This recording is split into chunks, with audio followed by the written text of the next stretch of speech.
Side खबरों के लिए सब्सक्राइब करें फ्लेम मीडिया और उसके बाद बेल आइकन को प्रेस करें ताकि सबसे पहले आपको मिले एक्सक्लूसिव खबरें।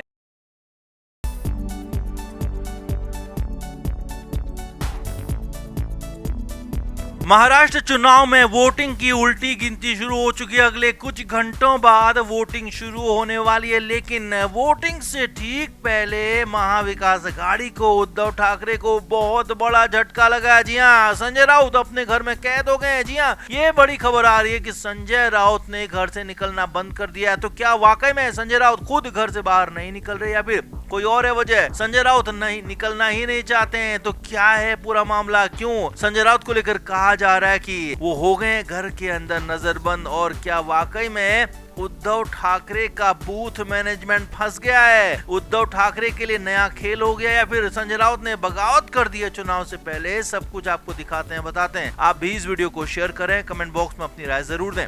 तो महाराष्ट्र में वोटिंग से पहले संजय राउत का नया खेल सामने आ रहा है, या कहें कि संजय राउत भी फंस गए हैं। अब दोनों बातें यहाँ पर सामने आ रही हैं, लेकिन खबर यह है कि संजय राउत घर से बाहर निकल नहीं रहे हैं। वोटिंग से ठीक पहले का दिन है, 19 नवंबर का दिन है, जबकि 20 नवंबर की सुबह सुबह वोटिंग शुरू हो जाएगी। तो संजय राउत अपने घर में बंद हैं, घर से बाहर नहीं निकल रहे हैं, किसी भी कार्यक्रम में नहीं गए हैं। और खबर यह है कि किसी भी कार्यक्रम में जाने का उनका कोई प्लान भी नहीं है। तो क्या संजय राउत घर के अंदर नजरबंद हो गए हैं? क्या उन्हें नजरबंद किया गया? क्या उन्हें किसी फोर्स के तहत फोर्सफुली घर के अंदर रखा गया या फिर कुछ और है? ये अलग बात है, लेकिन हाँ, बड़ी खबर ये कि महाराष्ट्र में नया खेल शुरू हो गया है। कुछ लोगों का यहाँ तक कहना है कि संजय राउत ने उद्धव ठाकरे के खिलाफ, यूबीटी के खिलाफ, महाविकास अघाड़ी के खिलाफ बगावत शुरू कर दी है, क्योंकि शिवसेना यूबीटी का सारा बूथ मैनेजमेंट का काम संजय राउत ही देखते थे। कार्यकर्ताओं से मिलना, बूथ मैनेजर से मिलना जुलना, उनको मैनेजमेंट करना, पूरा का पूरा काम संजय राउत ही देखते थे। लेकिन अचानक चुनाव से ठीक पहले वाले दिन में यूबीटी का बूथ मैनेजमेंट फंस गया है। उद्धव ठाकरे की समस्याएं बढ़ गई हैं बहुत ज्यादा, क्योंकि संजय राउत बूथ मैनेजर से बात नहीं कर रहे हैं, ऐसी भी खबरें आ रही हैं। तो क्या संजय राउत तिकड़म भिड़ा रहे हैं या फिर उन्होंने उद्धव ठाकरे को फंसाने की कसम ही खा ली? बड़ी खबर अंदर की ये भी है कि संजय राउत कई ऐसे नाम थे जिनको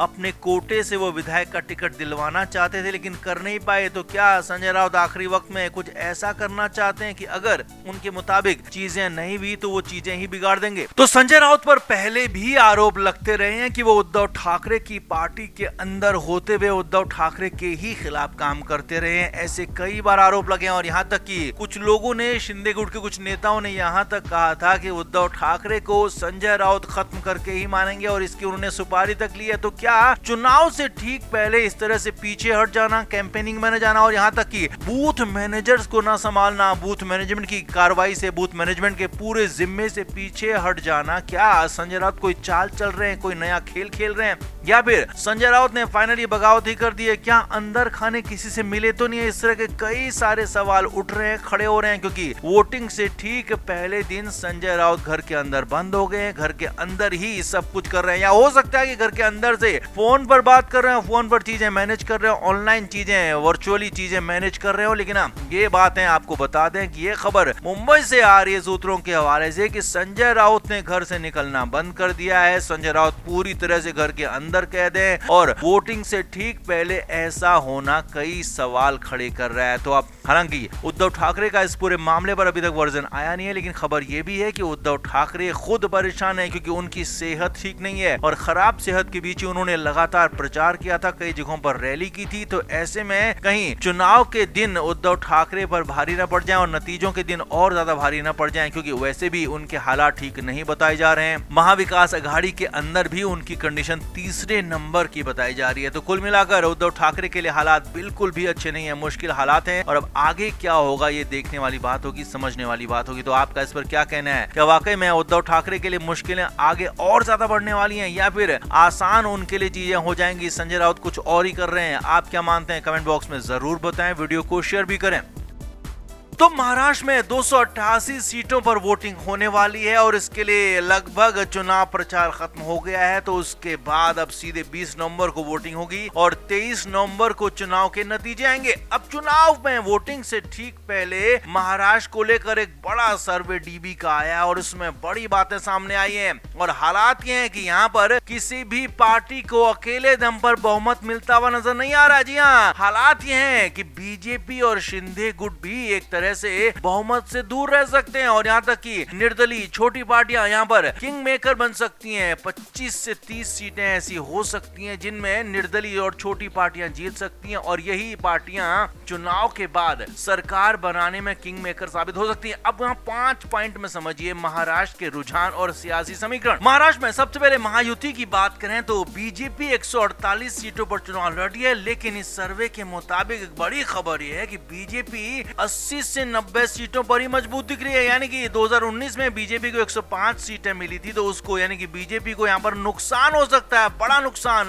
15 से 25 सीटों का यहाँ पर नुकसान हो सकता है। और साथ ही साथ बीजेपी की सहयोगी पार्टी शिवसेना शिंदे गुट को सिर्फ 30 से 35 सीटें ही मिल सकती हैं, ये बड़ी खबर है। और इसके अलावा एनसीपी अजीत पवार को 15 से 20 सीटें मिल सकती हैं और ज्यादा हालात खराब हुए तो अजीत पवार सिंगल डिजिट यानी कि 10 सीटों से कम पर भी सिमट सकती हैं। और यहाँ पर इस लिहाज से महायुति को, बीजेपी के गठबंधन को 125 से 145 सीटें मिल सकती हैं और बहुमत के लिए 145 सीटों की ही जरूरत है। तो यहाँ पर एक तरह से अगर बीजेपी अच्छा प्रदर्शन नहीं करती है तो बहुमत से दूर हो सकती है। अब महाविकास अघाड़ी की बात करते हैं तो यहाँ पर उद्धव ठाकरे सबसे ज्यादा बड़बोलापन दिखा रहे थे, सबसे ज्यादा बड़ी बड़ी बातें कर रहे थे। तो महाविकास अघाड़ी के अंदर सबसे ज्यादा नुकसान महाविकास अघाड़ी की ही खुद को अगुवा कहने वाले उद्धव ठाकरे को हो सकता है। जी हाँ, उद्धव ठाकरे सबसे पीछे रह सकते हैं। महाविकास अघाड़ी में सबसे कमजोर प्रदर्शन उद्धव ठाकरे का ही हो सकता है। अब सीटें समझिए, इस सर्वे के मुताबिक कांग्रेस को यहाँ पर 55 से 65 सीटें मिल सकती हैं। जी हाँ, कांग्रेस यहाँ पर सबसे बड़ी पार्टी साबित हो सकती है महाविकास अघाड़ी के अंदर। वहीं उसके बाद शरद पवार की पार्टी भी 50 से 55 सीटों पर मजबूत नजर आ रही है। और बड़ी बात यह है कि शरद पवार की पार्टी उद्धव ठाकरे की पार्टी से आगे नजर आ रही है। उद्धव ठाकरे की पार्टी जहां काफी पीछे और यहाँ पर अर्धशतक यानी कि 50 से ज्यादा सीटें शरद पवार की पार्टी जीत सकती है। सबसे कमजोर हालात शिवसेना के हो सकते हैं। सिर्फ 30 से 35 सीटें मिलने का अनुमान उद्धव ठाकरे की पार्टी को लगाया जा रहा है और हालात ये हो सकते हैं कि 30 से भी कम सीटें मिल सकती हैं। और ऐसे हालात में